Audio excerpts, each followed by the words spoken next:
house is what I was told. So it's I went.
We'll call the October the 5th City Council meeting to order.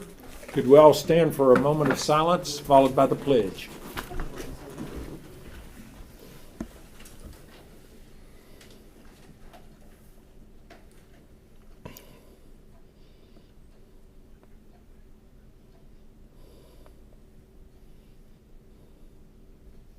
Thank you. If you'll repeat. I Pledge allegiance to the flag of the United States of America and to the republic for which it stands, one nation, under God, indivisible, with liberty and justice for all.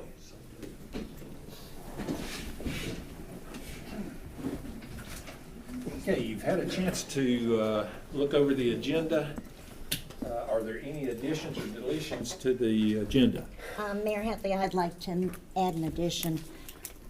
We received a letter from a coalition this past week, and I would like to address a couple things in open session. I think that would be very wise. Can we put it down under 5 and say 5D?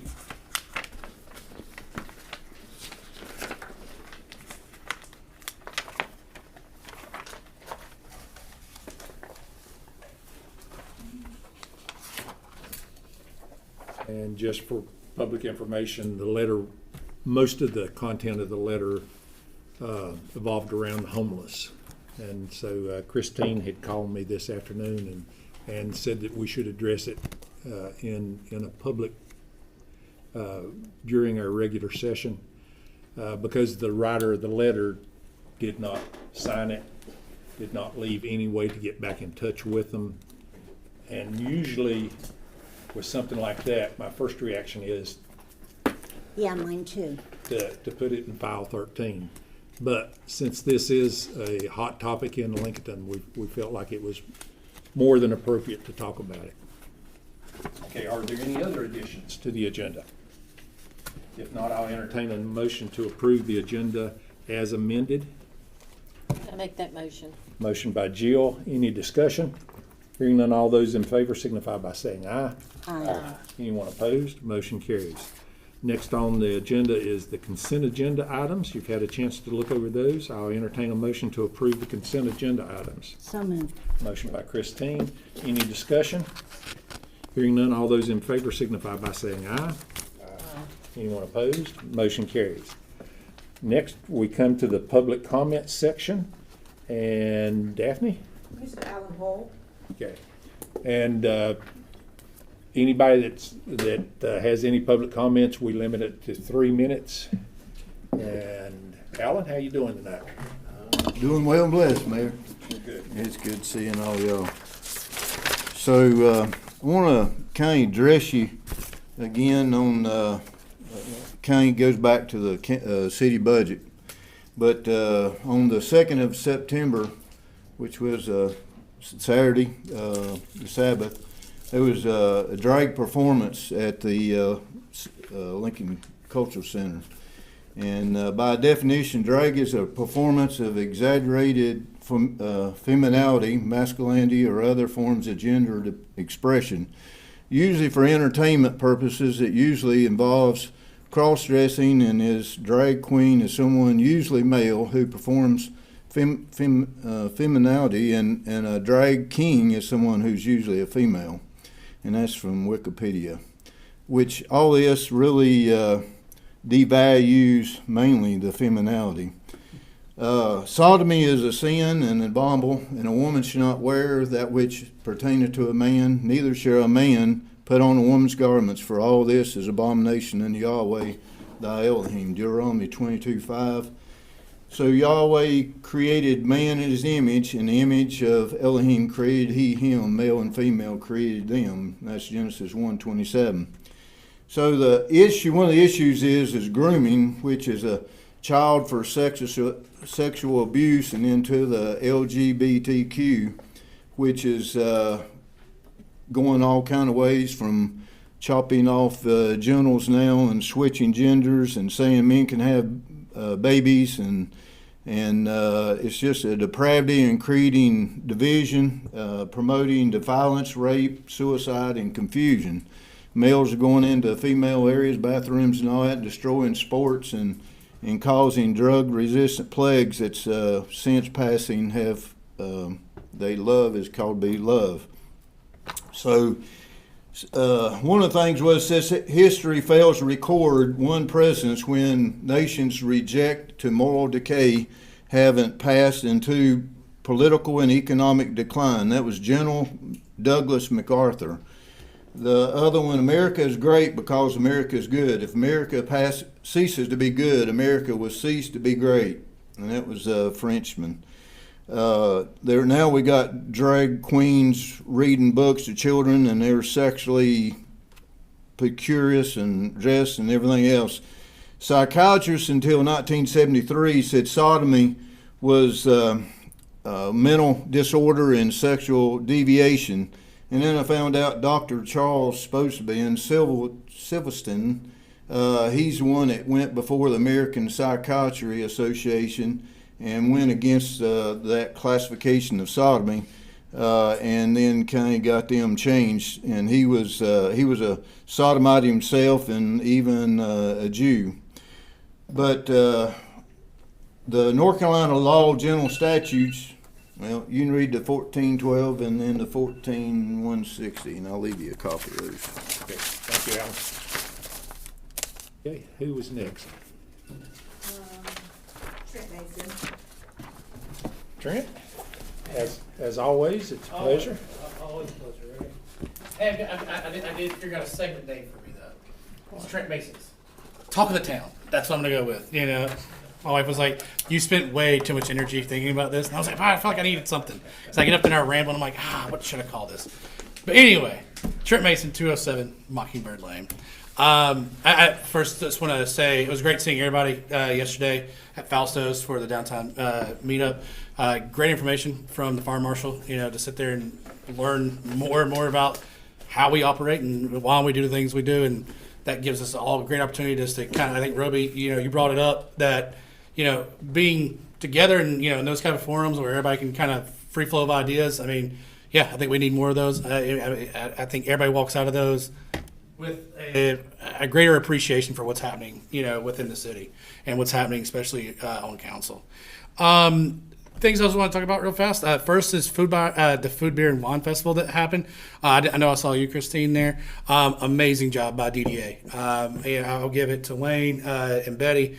They really amped it up. Hey, we had bathrooms. There was a plethora of those, and something that someone always talks about. And I'm like, hey, I didn't hear one person complain the whole time. You know what I liked also? The tables in the middle of Yes. the road where people had places to sit.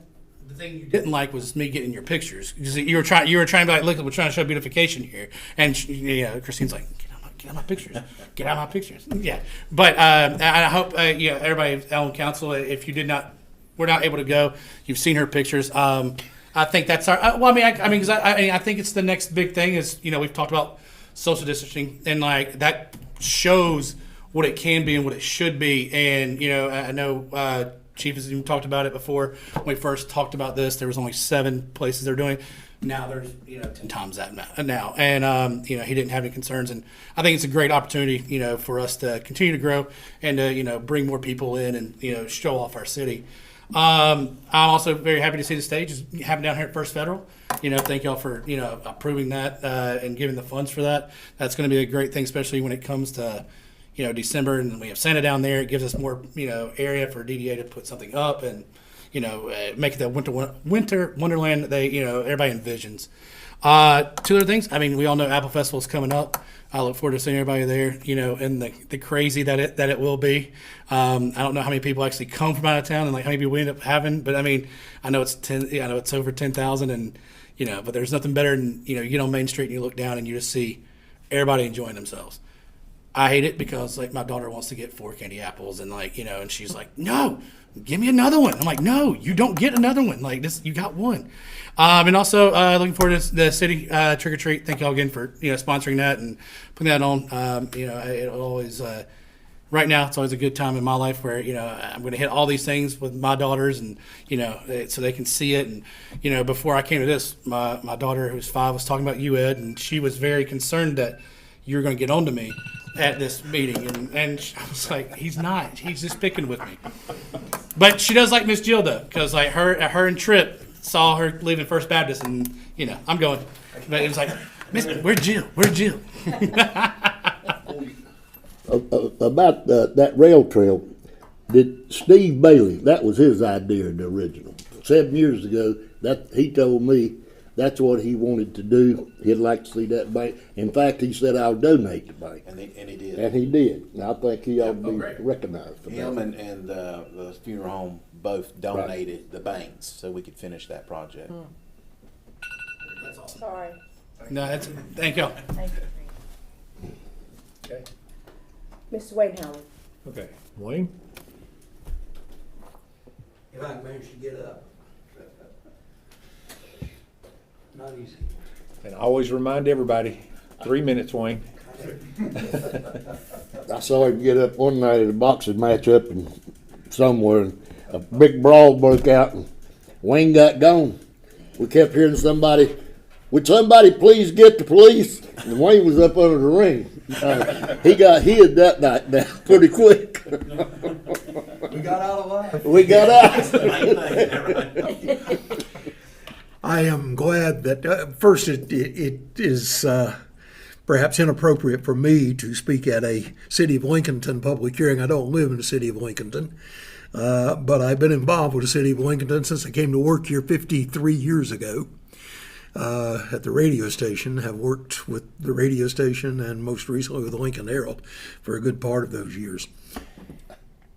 I'm glad that Mr. Hoyle did not mention in his commentary of the people who spoke against cross-dressing, J. Edgar Hoover, because I understand that he occasionally did that himself, not as entertainment, but because I don't know why, but he's rumored to have been doing it. It is worth noting that contrary to what was indicated by Mr. Hoyle's comments, there was nothing sexual about the drag show that occurred at the Cultural Center September 2nd. It was men dressed as women. Goodness, how terrible that is. Milton Berle did it on television back in the 1950s, and the public didn't seem to change its attitude about the world because of it at that time, and I don't think they will now.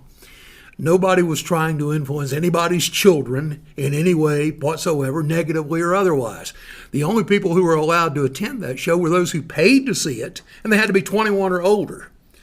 I didn't go. I could care less for it. I have talked to some people who did. They enjoyed it, and they said it did not include anything sexual, and it was simply booing Broadway tunes primarily, dressed as women, men dressed as women. Shakespeare dressed men as women in his plays back many, many years ago. It wasn't pornographic.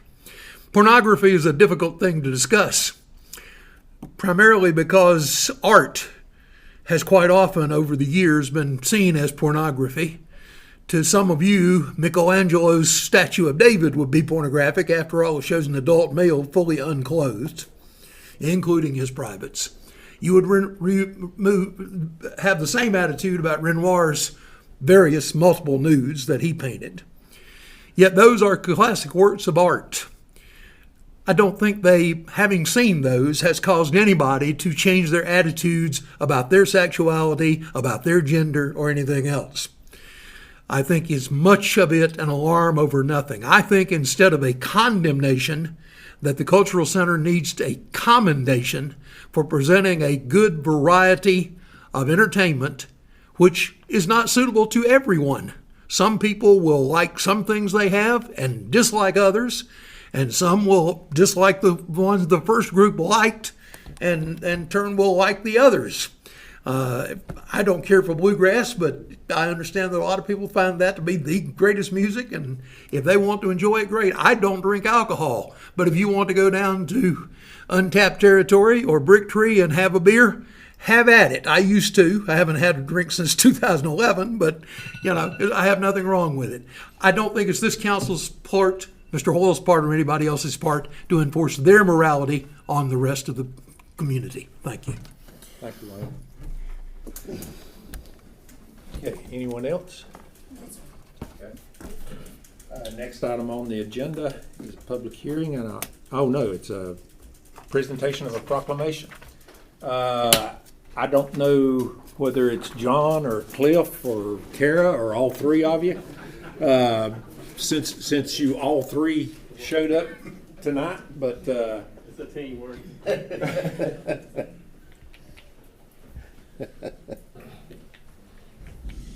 we get three for the price of one, so that's a heck of a deal.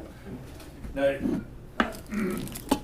one of the things that to make any city or any municipality, you have to have a blend between residential and business. And a city won't function without industry and business, because they're the ones that really bear the brunt of the taxation. And that's one of the first things I learned whenever I was elected mayor, was you have to have a happy medium. You have to have a blend. And without Lita's help, we would never have the businesses and the industry that we do in Lincolnton and Lincoln County.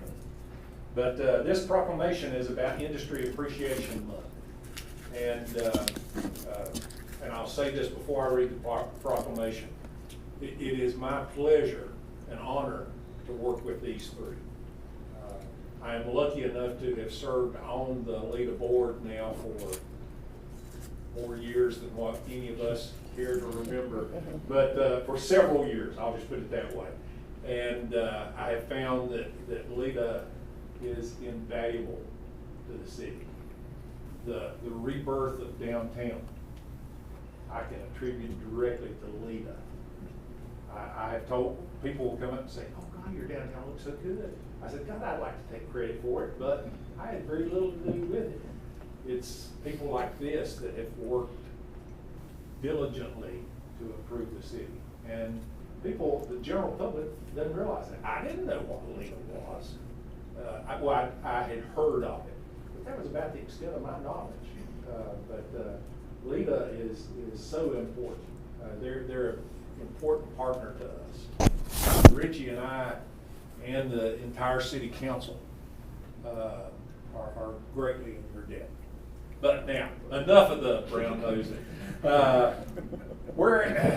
Whereas the city of Lincolnton is pleased to have industry to support the local economy, and whereas these industrial companies provide essential employment opportunities for the citizens of the city of Lincolnton, and whereas these industrial companies provide local revenues from which the entire citizenry benefit, and whereas industrial businesses make considerable contributions to our families and communities, often improving the overall quality of life, and whereas we recognize and appreciate these industrial businesses, now therefore the City Council of Lincolnton recognize the existing industrial businesses, and by virtue of this give notice to our citizens that the month of October 2023 is Business Industrial Appreciation Month for the city of Lincolnton. Thank you all. Thank you.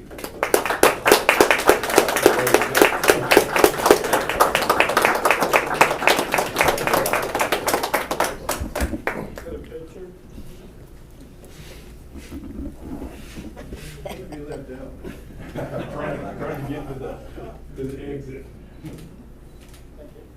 Who won the rodeo today, John? Leroy. Really? Yeah, first time I've been involved. Well, good deal. John, the whole thing is, anytime that we give a proclamation, we always ask the recipient to give us a little speech. Keyword, little speech. No, as Mayor said, our town with the existing industries in Lincoln County, we have very large group of active existing industries as part of our Industrial Management Association. 22% of Lincoln County are involved in manufacturing some way or another. So we're proud to have the group that we have today. Industrial Appreciation Month started off last Saturday, which wasn't actually October, but it was the last day of September, with a job fair we had over at the YMCA. We had over 130 participants come up looking for jobs, seeking jobs there. Today was the forklift rodeo, and then next week we'll have the schools, advanced manufacturing classes from all 4 high schools will be touring 9 different industries throughout the county all week next week to be able to see what goes on in these industries, what goes on behind those walls. And then the last week of October, we have a private lead member of industrial appreciation event. So full month, but we appreciate all of our industries in Lincoln County.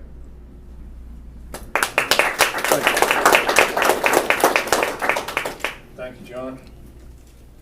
Next is a public hearing, and I'll open up that public hearing and turn it over to Kara Brown.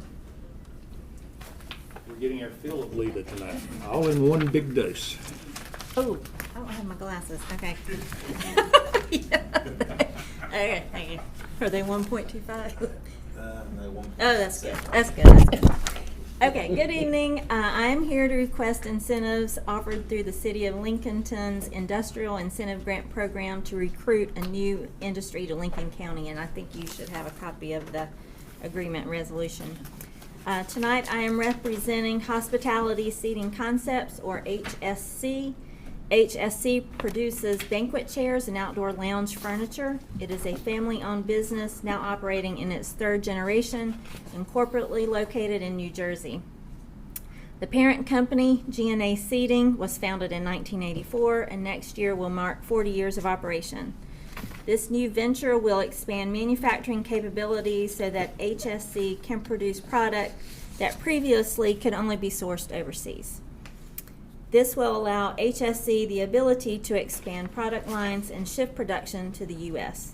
The Lincolnton facility, located at 350 North Generals Boulevard, was selected for its central location and for the success other existing industries were experiencing. On or before October 1st, 2023, Hospitality Seating Concepts will begin construction of facility upgrades and or installation of equipment and machinery at 350 North Generals Boulevard. Within 2 years of the date of this agreement, the company intends to make an investment upon the site of $6.6 million, of which $6.2 will qualify for incentives under the City of Lincolnton Industrial Incentive Grant Policy. Within 2 years of the date of this agreement, HSC will provide at such site an estimated 20 jobs paying average annual wages of $52,000, and the average private sector wage in Lincoln County is $49,332, so it's above our average. Upon approval of this request, the county will provide $23,508.70 per year in grants for a 5-year period after the project's completion. This is considered a level 2 incentive grant for this project. And I am pleased to present this new company to the city, and I'm happy to answer any questions. Any questions of Kara? No, that sounds great. Sounds good. Fantastic. Okay.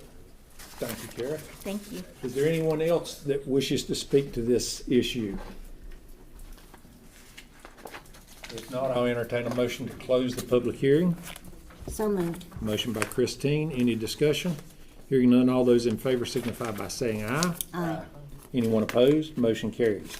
Now I'll entertain a motion to adopt the resolution, and the resolution is in your packet. Motion to adopt. Motion by Kevin. Any discussion? Hearing none, all those in favor signify by saying aye. Aye. Anyone opposed? Motion carries. Thank you. Thank you, Kara. Okay, next item on the agenda is Chris.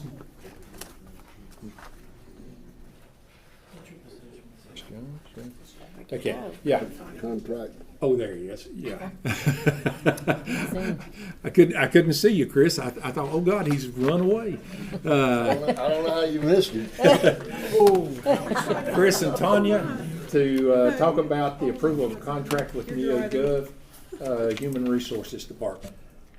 And I'll turn it over to whichever one of you wants to talk. I think we both decided we were going to talk some, but we'll talk very shortly. What has occurred is that our current provider for our HR program that is on the city's website, which is Civic HR, is going to be discontinuing their services and no longer doing HR. We got too complicated for them, evidently. So that's going to leave us without a program to utilize in reference to our applications and online information that we do for the HR department. We have, from the very beginning of the year, included Chris because, of course, anything related to IT needs to have Chris's seal of approval on it. Y'all know that, right? And he has been through all the different meetings with us in reference to different vendors that we have looked at. There is not a whole lot of vendors out there to look at to begin with for HR products. So we did look at one that was suggested by Civic HR, which was Criterion. We also looked at Tyler, which is what our our payroll is currently using, and NeoGov. NeoGov specializes in public entities and is best suited for us as a public employer in reference to the different things they have available for us. So, Chris, I think, is going to go over the contract piece. He had put in your packet information regarding NeoGov. One of the pluses that I see from the HR standpoint is that, yes, they specialize in public entities, but the NeoGov also has training, and our North Carolina Legal Municipalities has NeoGov, which we use free training from them online, and we already are using that product, NeoGov, from the Legal Municipalities, and going with NeoGov as our onboarding and applicant tracking in reference to HR. This will be able to also integrate. And the other thing I mentioned to Chris that I'm really excited about is that it incorporates text messaging. Y'all don't know how hard it is to get a hold of people anymore, especially different generations. We spend quite a bit of time trying to contact by phone or email, and that's just not how they contact anymore at all. You're very fortunate if you get somebody that way. And so we have too many times had a voicemail box not set up, and you would think somebody looking for a job would have these things available, but that is not the way it works. So we do spend some time tracking it down. But that's just some brief things that we think will be very beneficial to us. And so Chris can talk about the IT side of it and how secure it is. So, okay, secure. There we go. Let's get on that. It's not a backup this time. We're not backing anything up. We're moving forward. Okay. So, what you have before you is a 44-month contract. The first year is kind of onboarding / prorated because the Civic HR contract is up in December. Yes. So we need to have something to come in right behind it. Right now, we have a workflow currently for one of her staff members to take the data they get from Civic HR and put it into our Tyler system. One thing this comes with is the functionality of taking the information straight from the system into Tyler. But we are going to have an overlapping period of time, I hope. Yes, we'll have access to that for an additional couple months, but we plan on having this in place from October on and using that as the overlap. Yeah, our implementation timeline is approximately 6 to 8 weeks from going in this NeoGov. Our contract with Civic ends December 31st. Good. That's the timeline kind of right there. We do a kickoff, a discovery. The one thing about this software, we're going to kind of start it clean. The only thing coming over is job descriptions. So it'll be a whole new system for everyone in HR to learn and kind of train through it and get ready to use going forward. So, and like she said, it does offer governmentjobs.com. Well, she didn't say that. She said text. But it gives you the ability to post jobs to governmentjobs.com, where right now we're currently leveraging Indeed, and Tanya feels Government Jobs will give us a better quality candidate for what we're looking for in the local government sector. Because that is, of course, targeting the area that we're looking into for our candidates. The Indeed is good for certain types of jobs, but when you're looking for more specialized, you need to be in the government realm. And to go onto their website and pay for posting a job, it gets quite expensive. So we don't use the government jobs. This will be included in our contract with them to have the government jobs access. Of course, right now, the number one thing when we track on our likes is that our social media that we have ourselves really is one of the top contenders in reference to applicants and finding us. So I put before you partnerships, other cities that are using NeoGov right now. I spoke personally with the city of Asheville and Gastonia, and they love it. 100%. I think Asheville has about 1,400 employees that they run through NeoGov. They have 5 of what they call modules. We're only going to do 2 with the free one offered from the league for training. So technically we're getting 3 for this price that you see on this contract. We'd only be doing 2, whereas I think they spend upwards of $150,000 a year to do their 1,400 employees. So, any questions? So I understand it's not backing anything up. So this is essentially just a job site. This is what this is doing? Is that the crux of it, or? It's a job site and the workflow for how they onboard employees into the city of Lincolnton. So it's bringing up to speed, bringing the future employees up to speed. It pretty much does all the orientation stuff. They can put it into a packet and pretty much give it to them digitally, and it shaves a ton of time off of how they onboard employees currently and before. The applicant tracking is, if you go to the city's website and you go to the jobs page, that you see on there in reference to how the jobs are posted and the descriptions and how you apply, that is what you see up front. On the back side, what we work with is actually all the information that comes from that application and how it goes through the workflow process.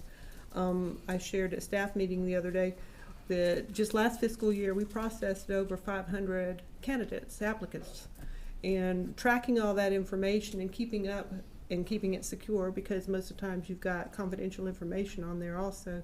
It's a very important thing, but being able to process it through some sort of mechanism besides manually is very important to us. We have to deal with public records too. So these 500 candidates that applied with us last year, we're going to have to hold on to this information for public records retention for 3 years.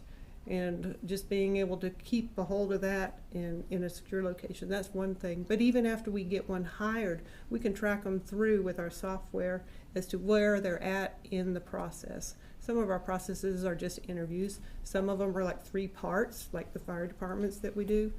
And being able to track them as to where they're at in the process. And then, of course, the onboarding once you get one that accepts the position. We send out most of our documents through our onboarding directly to them now, so that they are filling that out. Most of those tax forms and the things that you have to have, they fill those out before they actually come and see us. So it saves time on our end in sitting down with them, because we want to use that time really to talk about benefits with them and get them enrolled in those types of things and go over policies. It's a time saver. Yeah. And it's a time saver for the department head or the manager, because you're getting those applications directly, you're rating them and sending them back. Whereas before, we waited till we got them all in, and then you got a stack that you had to go through. So you're going through them as they come in. It's when you're going through a process, it's a lot easier than what it used to be. Yeah, we do what we call routing, which is what, and this will do the same thing for us. And he's right, because if you get an administrative position, I can tell you that we're probably going to get just under 100 applications potentially for that position. Some of the other ones, not so many, depending on what it is currently. We have a retirement that's out at the wastewater treatment plant, a lab analyst. I wish I already had government jobs right now, because I just can't go and get somebody off the street to be in our wastewater treatment plant as the lab analyst. Is going to have certifications, because we run a 24-hour operation over there that has to comply with federal and state regulations.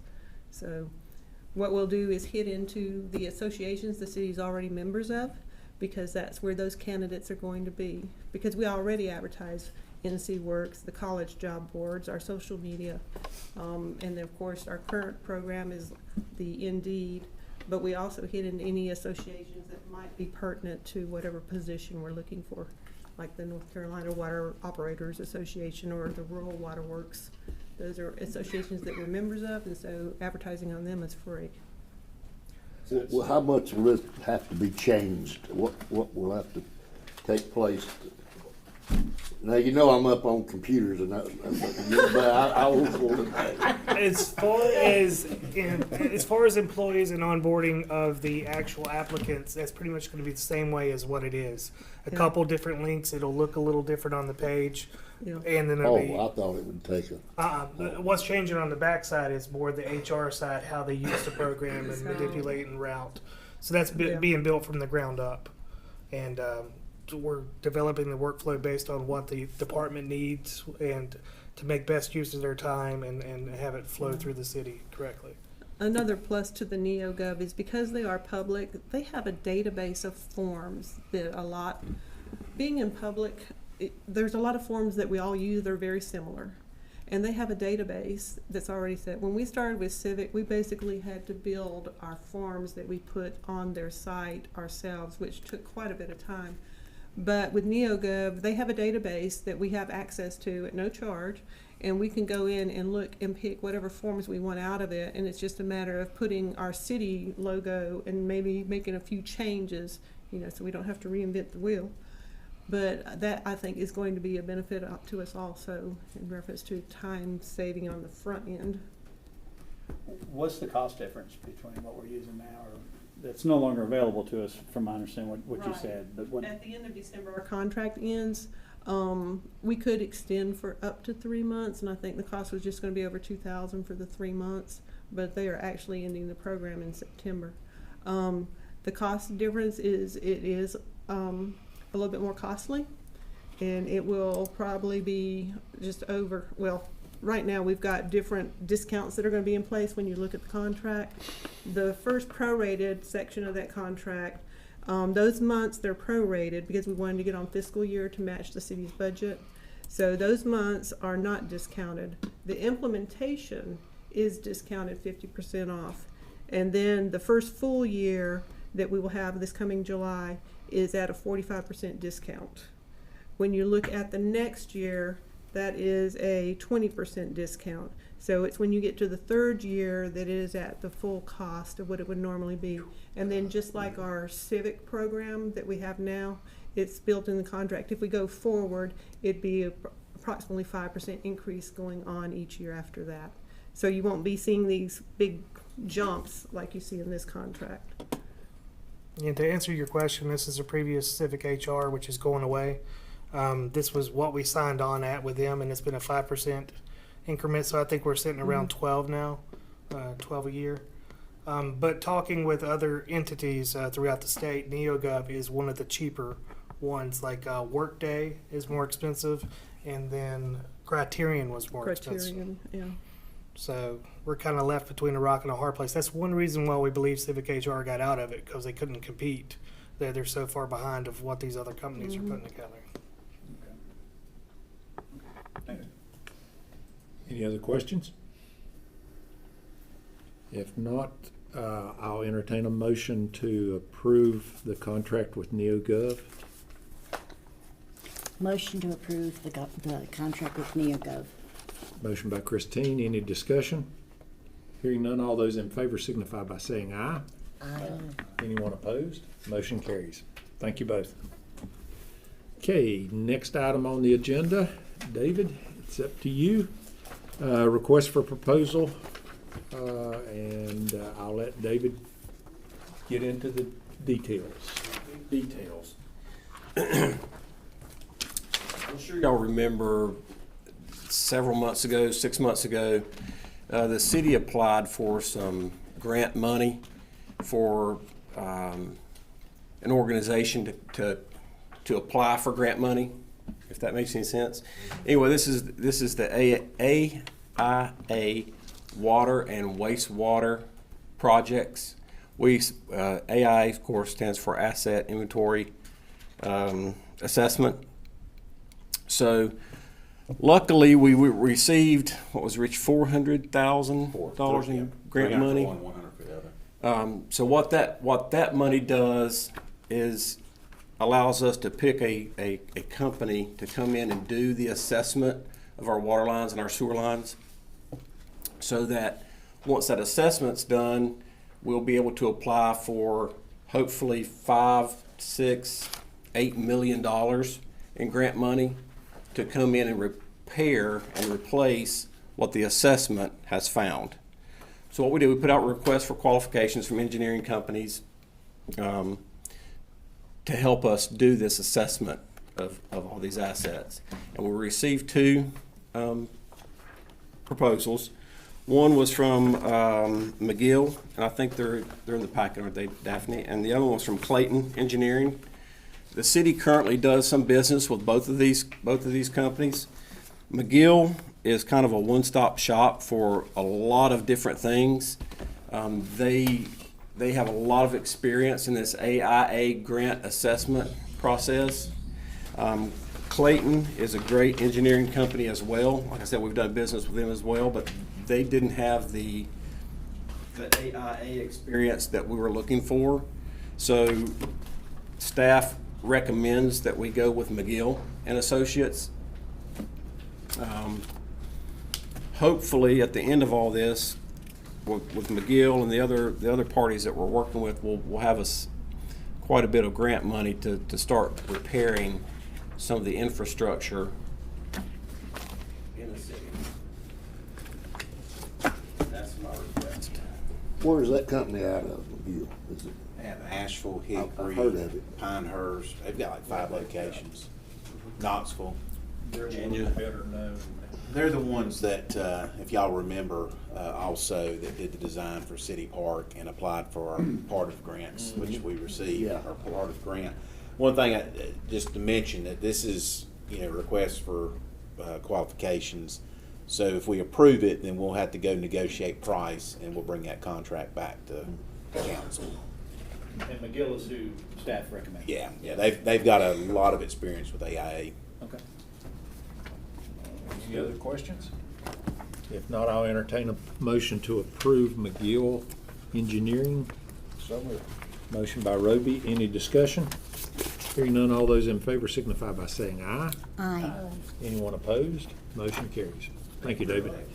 Little FYI as well, staff is going to be putting together an RFQ that would allow us to have several engineering companies for a 3-year period that we could draw from. It'd be civil, water, electric, parks and rec, because most of the cities, that's what they do, and that way they're not having to go through this process for everything they do, because as y'all know, we've had to do it here recently. So that'll give us a 3-year window. We've already got people in line that we can pull from and save us the process of doing this. The county's done it, but we cannot piggyback it since it's services, not equipment. Okay, thank you. Okay, next item on the agenda is a discussion for consideration of an early voting site. We've got an election coming up in 2024, and we got a letter from the elections board asking if we wanted to have, and I assume that they're going to have an election site at the Board of Elections. Yes. Okay. Whether we wanted to have another site. Now this sounds like a simple request for the early voting in 2024. The kicker is they will choose the site. Last time it was at our recreation department. If you all remember the problems that, and I'm not trying to dissuade you, but there were complications. How's that for a nice way of saying it? There were complications with basically shutting down the rec department for 2 weeks, and but it's up to you. We talked about it this past week, and said that it affects any of us elected officials. Open up for discussion or comments. Well, tell me if I'm wrong, but didn't we do this same thing last election, and we discussed the recreation center and we didn't like it? I mean, But it made no difference. They did what they wanted to. Well, and I know this from working for the schools. Board of Elections can pick any Yeah. facility with or without our consent. I don't Because worry they did about- that with the schools, and I cried like a baby, and it didn't do a bit of good. But it's this council's decision. I really don't see why they bothered to ask us. Well, Well, it's up to y'all whether you have an early voting site, but they have told us that the Board of Elections on Salem Church Road will be open for early voting. So there will be a site in the city, it just won't be in downtown. And we're We- deciding if there's gonna be a second site, and then they Correct. decide where. Yes. We need one in the city. Well, you'll have It's one at in the the early city. election, but they're saying if we want one like in downtown, we would have to decide that. But they will pick the But they location. will tell where it is. They Correct. decide they wanna shut down the gym again for a couple For of weeks, a they're couple gonna of shut weeks. it down for a You know couple of what weeks. we heard about that, you know, and that, We're not in a big city, I mean, Uh-uh. it's a mile down the road or 2 miles down the road. But you'd be surprised the people that's going to gripe about driving all the way out there. And this only affects early voting. Correct. This only affects early voting. Keep that in They will be mind. voting at and we've told them actually that one day does not bother us. We can work around that, but they will be voting at Betty Ross Park on election day. It's the 2 or 3 weeks before that affects the program. And you know, I'm gonna say 10 years ago it maybe wouldn't have mattered, but now that the Parks and Rec, I mean, with pickleball, volleyball, basketball, it affects everything they do. How many I mean, was there a lot of, I was it not was- here yet, so. I got a phone call at least Yeah. every other day. Oh, God, it's Yeah. bad. Yeah. And keep in mind, I'm trying not to make this political in any way. We have so many early voting days now that, and I'll give my opinion. I think it's way too many. You know, but I don't want to get into politics. You know, it seems like everybody's trying to make it too easy. Well, since we already have all those days, I'll throw out my opinion, and we can't decide where it is ourselves. And they're gonna probably do it, well, if we don't approve it, they won't do it, but I would probably say go ahead and approve it. Okay. You want to put that in the form of a motion? Before she does, I'm gonna say we probably don't approve it. Well, but since there's a motion on the table, and that's why I was asking her if she wants to make it into a motion. I then- didn't understand all she said. what were you saying, What- I mean, I to just- approve? I just said, we need another place, especially, well, not early voting. How many days are there this year? 10 2 weeks. weeks. No, 13 It's days. generally about 2.5. Well, I will tell you this, it ends up being 3 weeks because they have to come in and set up. Yeah. So it's normally about 3 weeks. Well, I make a motion that we approve it. We won't know where it's going to be, but it will be easier on our citizens if there's another place to vote. Okay. Motion by Christine. Is any discussion? Hearing none, all those in favor of Christine's motion, I have to do this first. Any of those that are in favor of Christine's motion signify by saying aye. Aye. Anyone opposed? Aye. Christine's motion failed. Is there another motion that you would like to make? I'd like to make a motion that we do not approve it. Okay. Motion by Kevin. Any discussion? Yeah, what's your reason, Kevin? I mean, just, Well, again, it's 3 weeks, gonna be closer to 3 weeks. We're gonna shut down somewhere. We have no idea where that somewhere is. It's gonna be probably the same place it was last time, which caused some issues for people. It's 3 weeks. It's a mile down the road to go to the Board of Elections. It's not like we're asking somebody to travel across the state to vote. It's right there. And I feel like if it's important enough to cast a ballot, it will be important enough for you to go the mile down the road or a couple miles down the road. Wait until election day. Or wait until election day, Vote, have to or decide. or get you an early ballot. I mean, get you a mail-in ballot or whatever. There's all sorts of means of voting, and we continue to just make it as lackadaisical as possible. Where I think voting is a privilege, and it's something that should be very, very important to people. And it's a special thing. It's a special time, and I think it ought to be somewhat of an honor to take part in. And if that means making a little bit of effort to take part in this democracy, then I think people ought to make a little bit of effort to take part in the democracy. That's right. I agree. Okay, so Having Kevin it had- where it was, it disrupted so many lives and so many schedules for so long. And, you know, I would prefer having one downtown, but if we don't have a choice as to where it's gonna be, I'm with you 100%, Kevin. It's That's gonna very go good. down there. anyway. Kevin has made the motion. Any discussion? You're getting ahead of my game. I'm sorry. No. I'm just saying, motion's on the table. Any discussion? Any other discussion? I'm new, you have to tell me how to do this.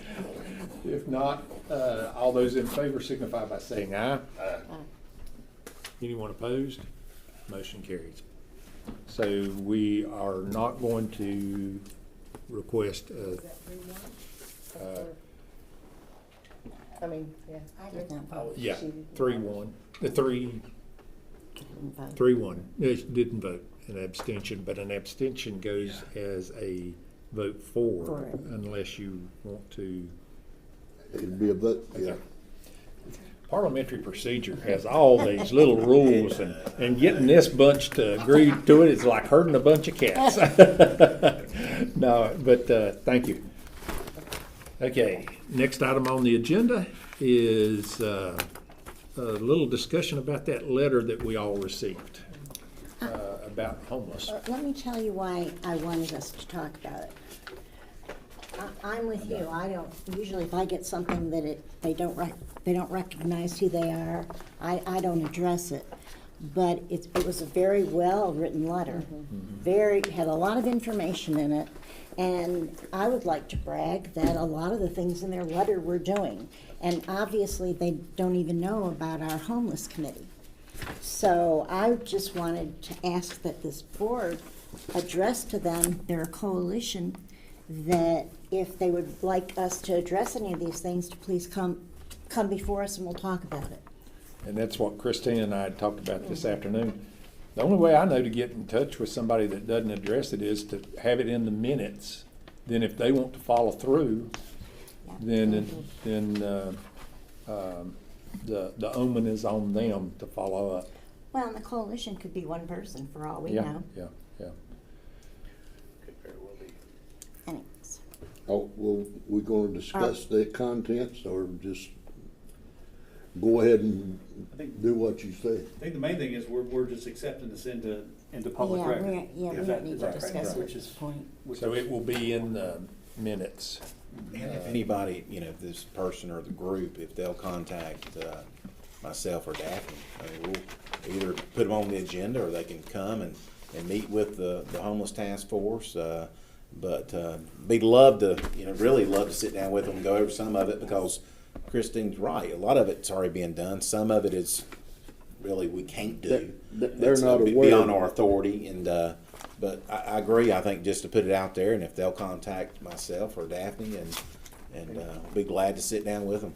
And Christine, would you hit the high points for the press, or get copies? Could we get a copy of the Oh, letter? sure.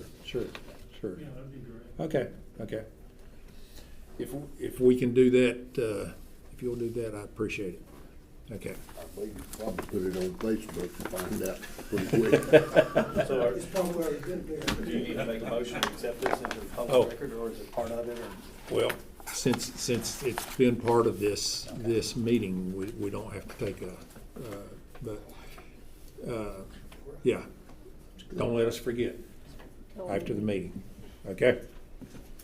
Okay, next item on the agenda is the city manager's update and report. And I'll turn it over to Richie. Thank you, Mayor. First, I'd like to recognize a few people. As y'all saw on the consent agenda, we've got 3 retirements. Todd Chapman, who has been our fleet maintenance superintendent for as long as I can remember, and with the city as long as I can remember, is retiring with 35 years. And I'll go ahead and tell you, with both of the individuals with the most years, they've missed very few days over the years. And Todd has been an asset to the city. He's the type of person that if we ever going to have snow or thunderstorms, he always told you before he left, call me if you need me. And a lot of times we did. And there were some crazy times, especially with snow and ice, that he had to get to us so we could get back on the road. I also want to mention Wayne Alton. Wayne's the public works supervisor. He's retiring with 34 years. So on November 1st, we're losing 69 years of experience with those two. But Wayne's been at the city as long as I have, or I mean before I got here, and worked his way up through the ranks. There again, anytime you needed Wayne, he was just a phone call away. But I'd like to say just a big thank you to those two. And then Dean Beaver, that Tanya mentioned earlier, that does the lab at the wastewater treatment plant, is retiring with us for 5 years. But I always say this, you can replace the position, but you're not going to replace the person. And that's the case with these 3. But just want to congratulate them on their retirements. I'm not sure whether they have plans beyond or whether they're going to fully retire, but the good thing is they have choices now, and that's what you want to hear when you're leaving, that you can do what you want to. I also would like to recognize 3 people from distribution collections, 2 from distribution collections, and a gentleman from wastewater treatment plant. Colby Ayers received his grade 3 collections. And then Justin Elmore also received his grade 3 collections. And then Daniel Perry received his surface water operator C. So as I mentioned before, a lot of time and effort goes into this. The test they take is not easy. A lot of studying goes into it. But every time somebody goes and gets another certificate, that's more knowledge and more ability that they can bring to their job. So we benefit as a city. So we encourage our employees to go and further their education and get as many certificates. It's also a raise for them, so there's an incentive there.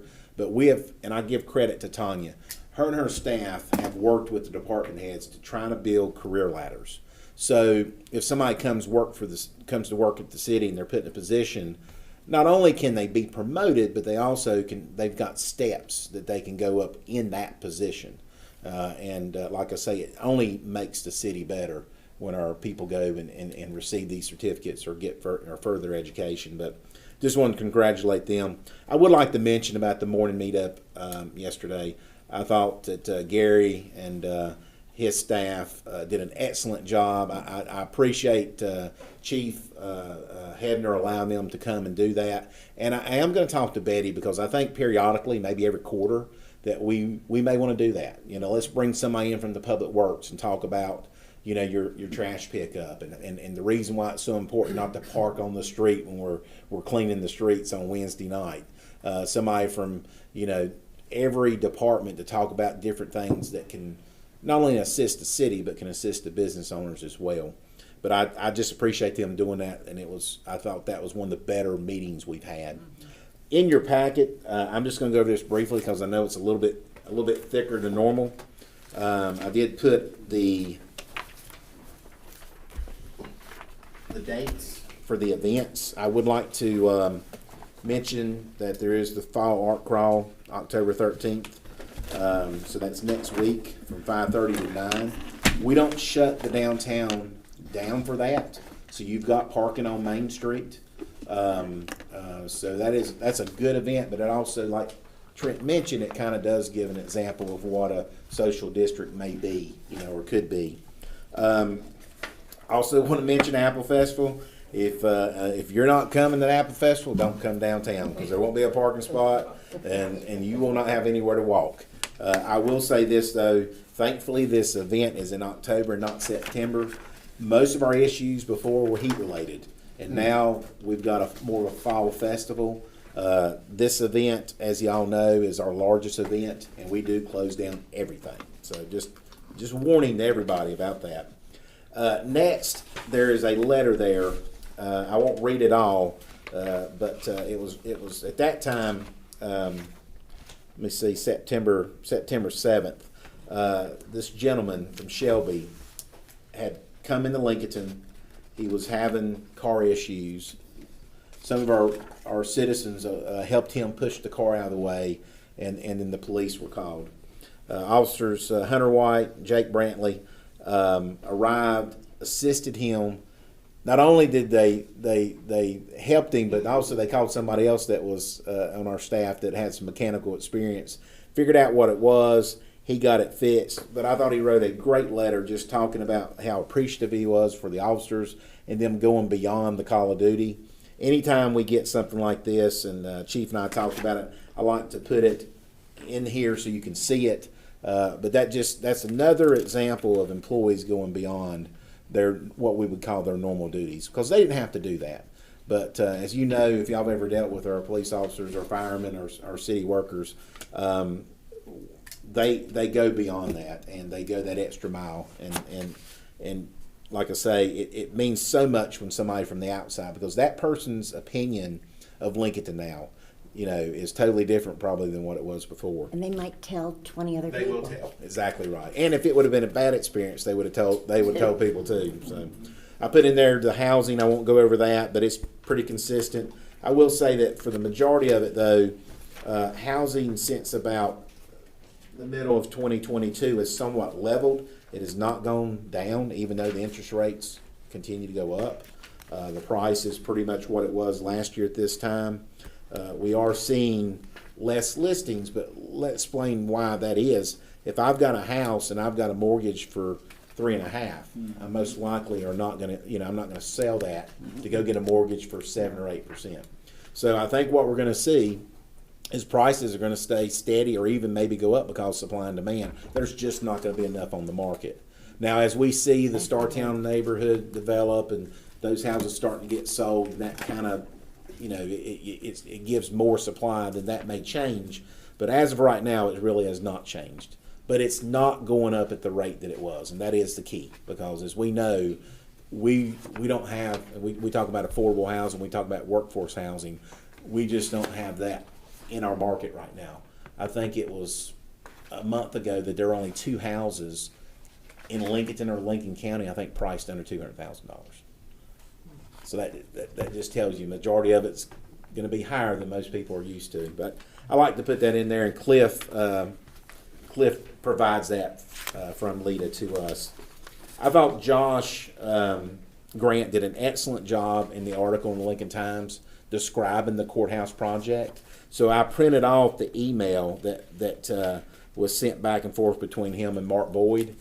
That allows you to see the time frame. And I thought you could, I know y'all are probably getting questions from the citizens about what's going on. This specifically shows kind of the timeline for that project. So use that. Everybody knows that timelines are just an estimate, but it probably will be close. But this will allow you to give some information to your citizens when they do ask you about the courthouse project. And it describes the project as well. And the next thing is you're going to be getting some calls in the next year or two about power bills going up. But it's not going to be from the Lincolnton or the city of Lincolnton customers. It's going to be from the Duke customers. Just understand that we have no control over that. But I wanted to show you the reason why that's going to happen. And there's 2 articles there. One is basically on the carbon plan and how Duke is going to meet that plan. There's 2 dates, I think 2030 and 2050, but they have to be carbon free by 2050. So that's why the push for solar farms and wind farms and so forth. That's also one of the reasons why the power bill is going to go up. So when you get those questions from the citizens, you'll kind of be able to respond hopefully a little bit. If not, you tell them to call me, and then I'll give them my best explanation. Well- It may be right, it may be wrong, but. Unfortunately, there's some of our city that has to. Oh, yes. You know, our calling it. our grid system only covers half the city. REA and Duke Energy covers the rest.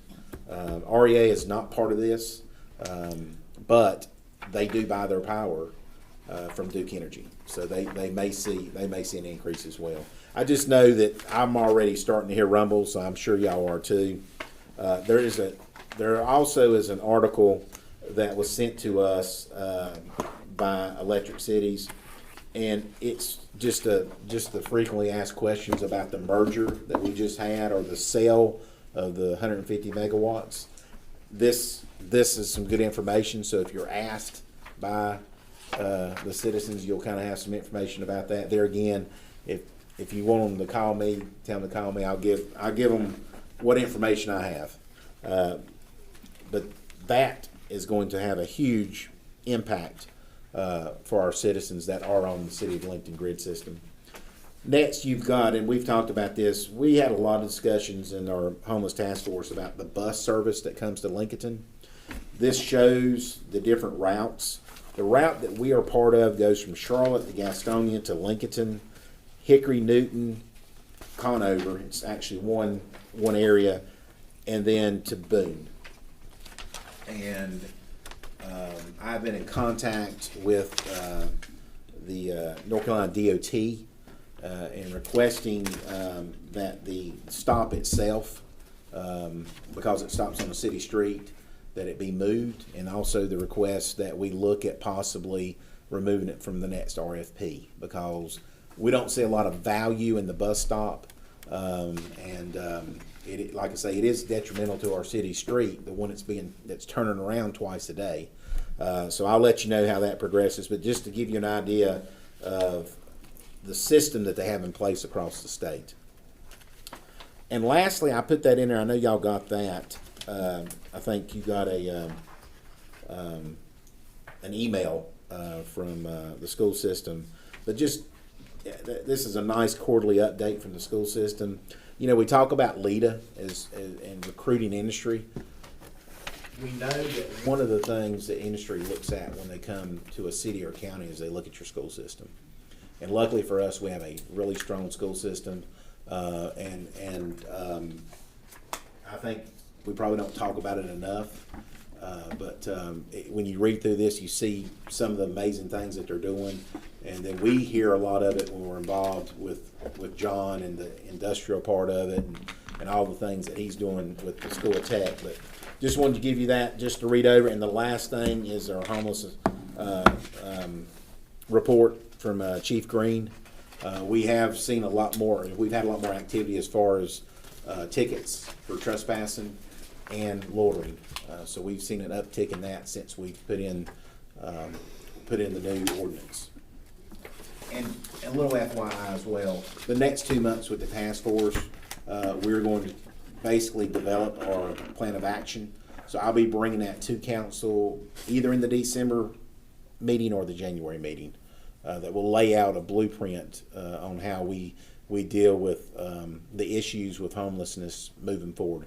And those are our downtown vagrancy, the addiction and mental health, and then affordable housing. So those are our 3 subgroups that we're in. Richie, I'm sorry, go ahead, Chris. did they block off the gate? The bridge. Yeah.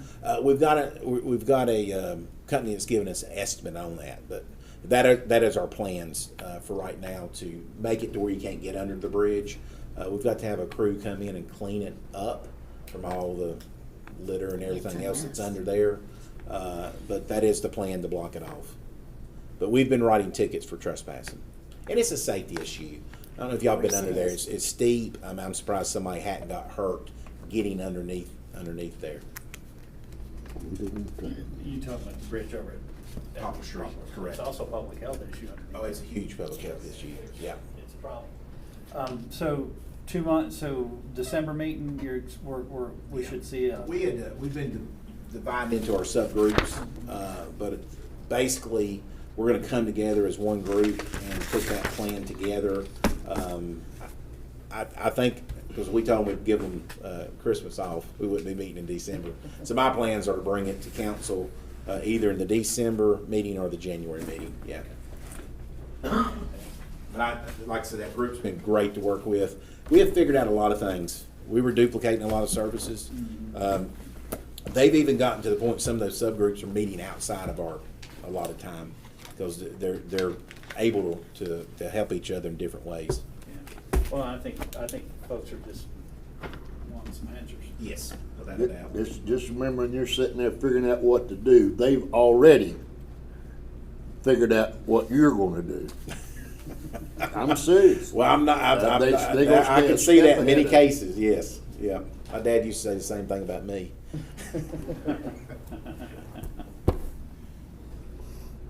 They don't have nothing else to do. Okay, thank you, sir.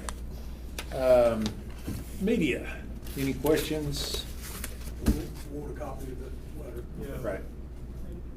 Richie, could I get a copy of your information for the courthouse project? Yes, yes. It is basically the article Oh, that Mark wrote. Mark yeah, wrote. but I can get you a copy of that email though. And where is the Startown neighborhood? Is that a development project? There's two neighborhoods up there. You can't miss it. It's close to the intersection of Clark Creek Road and Startown Road. So will this be like an answer to, it won't be an answer? Not to affordable housing, no. These are. Most of these houses are going to be marketed probably around $350,000 to $400,000. Okay, any other questions? Could I get a picture of the new county attorney, city attorney before you go into executive session? You want him at his seat or? At his seat. Now, the next question is, why? I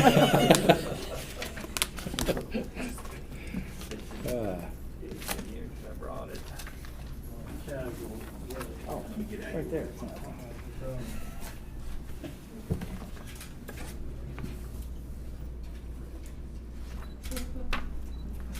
Thank you. Okay, we're going to go into closed session to talk about property, real property. Do I hear a motion to go into closed session? Oh, and there will be no action taken during closed session. Do I hear a motion to go into closed session? Motion by Roby. Any discussion? Hearing none, all those in favor signify by saying aye. Aye. Anyone opposed? Motion carries. We are now in closed session. And Daphne